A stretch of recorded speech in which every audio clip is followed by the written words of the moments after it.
આજે લીવડાની જે ઘટના બની આમાં શું કહેવા માંગો છો તમે? ગાંધીનગર જિલ્લા કોંગ્રેસ સમિતિના પ્રમુખ સોલંકી અરવિંદસિંહ, દેવરાજસિંહ ઝાલા અમારા ગાંધીનગર તાલુકાના પ્રમુખસિંહ છે કોંગ્રેસના. તેઓનો ફોન આવ્યો હતો કે લીવડા ગામે એક લઠ્ઠાટોણ થયો છે અને 2 યુવાન જેવા ઓછી ઉંમરના અહીંયા આગેવાનો મરી ગયા છે અને 3 થી 4 સિવિલ હોસ્પિટલમાં છે, બાકીના ખાનગી હોસ્પિટલમાં દાખલ કરેલા છે. એ અનુસંધાનમાં અહીંયા વિઝિટ માટે આવેલા છીએ.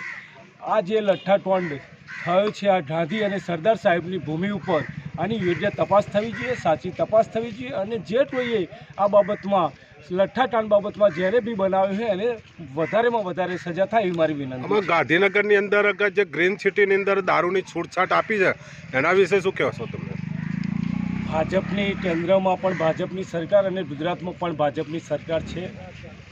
ગાંધીના જ્યારે ગુજરાતમાં દારૂબંધીની જ્યારે ડીપ સિટીમાં છુટ્ટી આપવામાં આવી એ નિંદનીય છે, ન આપવી જોઈએ. જ્યારે આ ગાંધી આ દેશ માટે ગાંધીજીએ બલિદાન આપી અને આ દેશને જ્યારે આઝાદ કર્યું હોય એવા ગુજરાતના ગાંધી અને સરદાર સાહેબના રાજ્યમાં જ્યારે આ દારૂની જે છુટ્ટી કરવામાં આવે છે યોગ્ય હું માનતો નથી. આપનું શું નામ? સોલંકી અરવિંદસિંહ, ગાંધીનગર જિલ્લા કોંગ્રેસ સમિતિના પ્રમુખ. આ સરપંચ આપણું શુભ નામ? શુભ નામ માનસિંહ રાયસિંહ ઝાલા, પનાના મોરા ગ્રામ પંચાયત સરપંચ શ્રી. આજે લીહડાના જે બનાવ બન્યો જે લઠ્ઠાકાંડ એ વિશે આપણે શું કહેવા માંગો છો?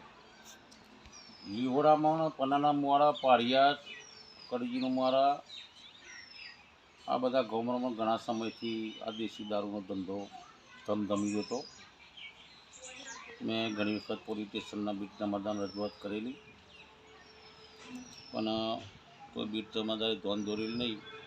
તો બીટ જમાદારને શું હતું, દર મહિને એમની ખર્ચી નીકળતી એટલે પછી કોઈ ધોન દોરતા નહોતા. એટલે ગામમાં પોલીસ હપ્તા લેવા માટે આવતા ખરા? આવતા મારી નજર મેં જોયા હપ્તા લેવા. તો મારા બાજુમાં આંગણવાડીની બાજુમાં એક અડ્ડો ચાલતો હતો. એ વખતમાં મેં વિક્રમ જમાદાર અને એક શૈલેષભાઈ કે જમાદાર હતા. આ અડ્ડા ચલાવતા હોય એમને તમે જાતે ઓળખી શકો ખરા નામથી? ઓળખી શકે ને. હા, શું એમનું નામ? એમનું હસમુખભાઈ હરિભાઈ નામ છે. પછી બીજા તો બાજુમાં પાળિયામ છે, પ્રતાપભાઈ છે.